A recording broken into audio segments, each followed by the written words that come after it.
Durante muito tempo, acreditávamos que os maiores predadores do Cretáceo estavam confinados às regiões mais quentes do planeta. Territórios tropicais, pântanos úmidos, planícies abertas. Era nesses lugares que imaginávamos criaturas como o Tyrannosaurus Rex dominando, caçando e aterrorizando tudo à sua volta. Mas e se eu te dissesse que o Cretáceo também teve um rei no gelo? Um tirano que não reinava sob o sol escaldante, mas sob a aurora boreal. Prepare-se para conhecer a criatura que desafiou todas as expectativas e dominou a tundra do Cretáceo como o mais mortal dos predadores do norte. O Nanooksaurus, o tirano do Ártico. Em 2006, paleontólogos exploravam a isolada formação Prince Creek, no Alasca, um dos locais mais remotos e inóspitos do planeta. A centenas de quilômetros de qualquer cidade, essa região guarda fósseis de um passado quase inacessível. Foi lá que foram encontrados fragmentos de um crânio de terópode, parte do maxilar, o topo do crânio e ossos do focinho. A surpresa, todos os sinais indicavam que pertencia a um tiranossauro, mas não era um T-Rex. Não era um Albertosaurus, nem um Daspletosaurus. Após anos de análises minuciosas, os cientistas perceberam que estavam diante de algo inédito, uma nova espécie. E mais que isso, um novo gênero. Seu nome? Nanooksaurus hogland, o lagarto urso polar.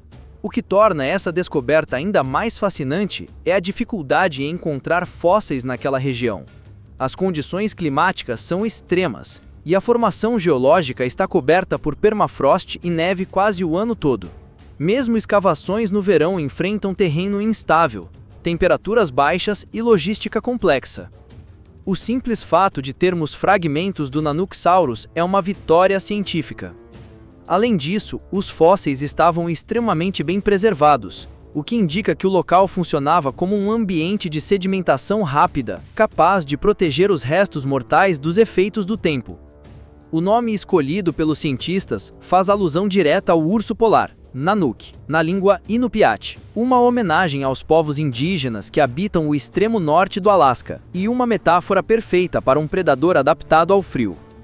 Classificado dentro da subfamília Tyrannosaurini, o Nanooksaurus é extremamente próximo do T-Rex, possuindo várias características semelhantes: crânio largo e robusto, pescoço em forma de S, braços reduzidos e um corpo musculoso.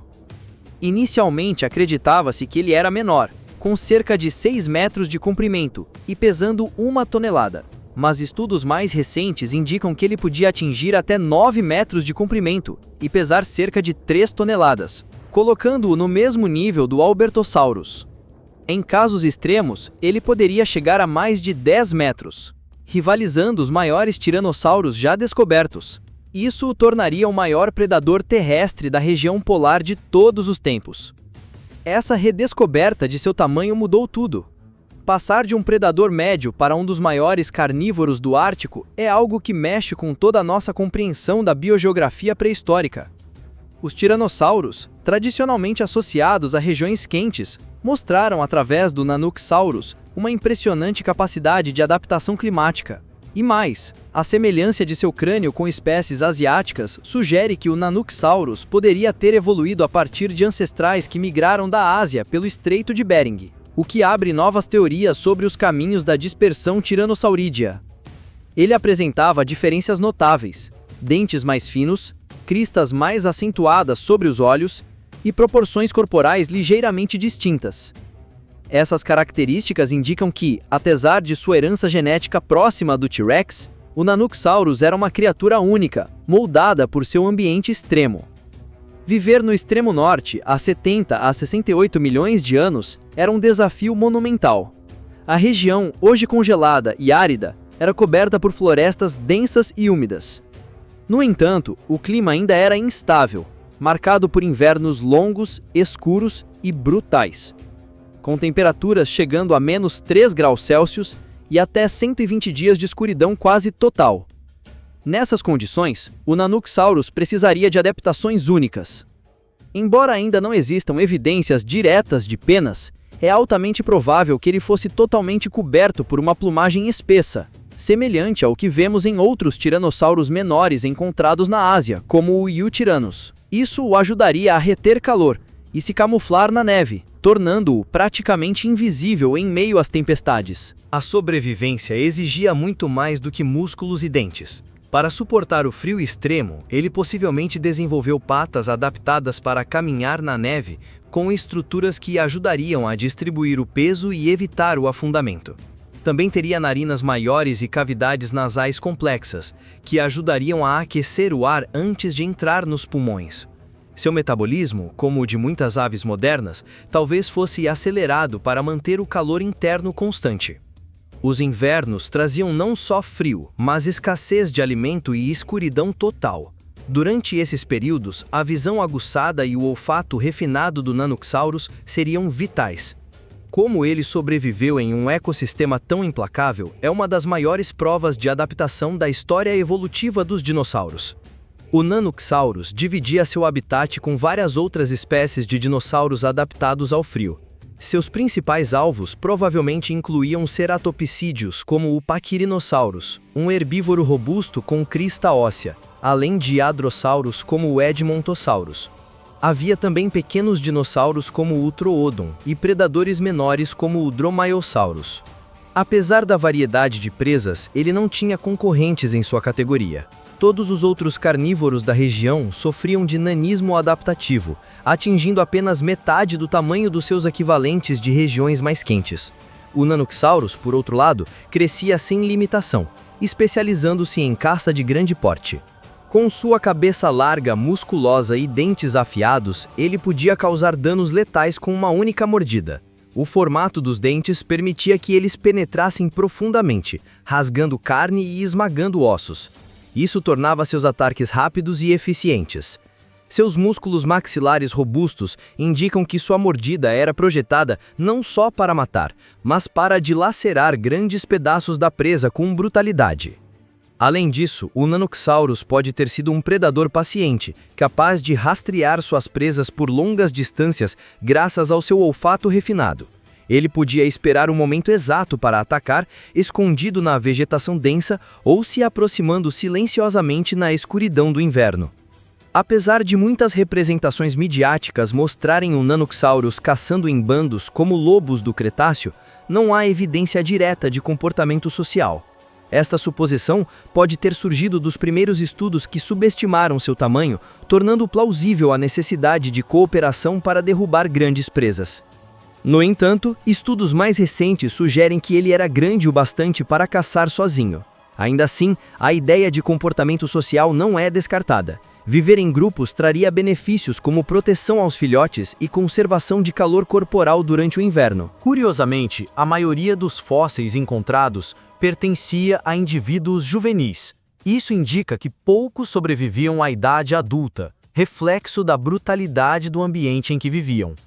Mesmo com adaptações extraordinárias, a taxa de mortalidade era alta, tornando cada adulto sobrevivente uma verdadeira lenda da sobrevivência.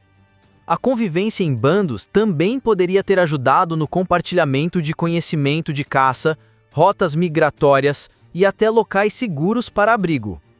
Se existia um comportamento social, ele teria sido moldado mais pela necessidade de sobrevivência do que por instinto colaborativo. A resposta definitiva sobre seu comportamento social depende da descoberta de mais fósseis, preferencialmente de indivíduos agrupados ou sinais de interação direta entre eles. O Nanoxaurus viveu num mundo onde a vida desafiava os limites da resistência. A diversidade de espécies que coexistiam no Ártico era surpreendente. Além dos já citados hadrossauros e ceratopsídeos, havia marsupiais primitivos, mamíferos, aves e mais de 60 espécies de árvores. A única ausência notável? Répteis de sangue frio, como tartarugas e crocodilos, que não conseguiam sobreviver ao frio extremo. O Nanoxaurus, por sua vez, não apenas sobreviveu, ele dominou. Seu tamanho avantajado e especializações físicas permitiram que ele se tornasse o apex predator absoluto do seu ecossistema. A competição era mínima, o que favorecia sua supremacia. Os demais predadores, todos menores, limitavam-se a caças menores, enquanto o Nanoxaurus podia escolher qualquer presa. Ele era o topo da cadeia alimentar e moldava o comportamento das demais espécies com sua presença. O ambiente também era mutável.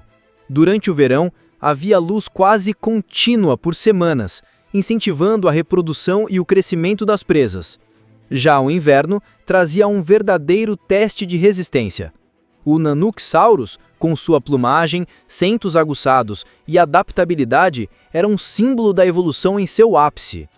Por mais poderoso que tenha sido, o Nanoxaurus desapareceu antes mesmo do impacto do asteroide que encerrou a era dos dinossauros.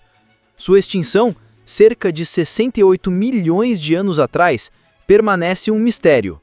Talvez tenha sido vítima de uma mudança ambiental repentina, ou simplesmente não conseguiu competir em um mundo cada vez mais hostil. Mesmo assim, seu legado resiste. O Nanoxaurus desafia nossa visão tradicional dos dinossauros como criaturas tropicais. Ele prova que a linhagem dos tiranossauros era muito mais diversa, adaptável e implacável do que imaginávamos. Um predador que caçava na neve, rugia no escuro e dominava onde ninguém mais ousava pisar. Sua história nos lembra que a vida encontra formas de sobreviver até nos ambientes mais inóspitos. Se o T-Rex era o tirano do sul, o Nanoxaurus foi o soberano silencioso do norte, caçando sob as luzes da aurora boreal, escondido entre as árvores congeladas. E você, já conhecia o Nanoxaurus? Deixe nos comentários o que achou desse incrível tiranossauro ártico. E se quiser mais vídeos sobre predadores desconhecidos, criaturas de regiões extremas ou dinossauros que mudam tudo o que sabíamos sobre o passado, já se inscreve no canal, ativa o sininho e vem com a gente nessa jornada pela pré-história. Porque às vezes, os maiores reis surgem nos lugares mais improváveis.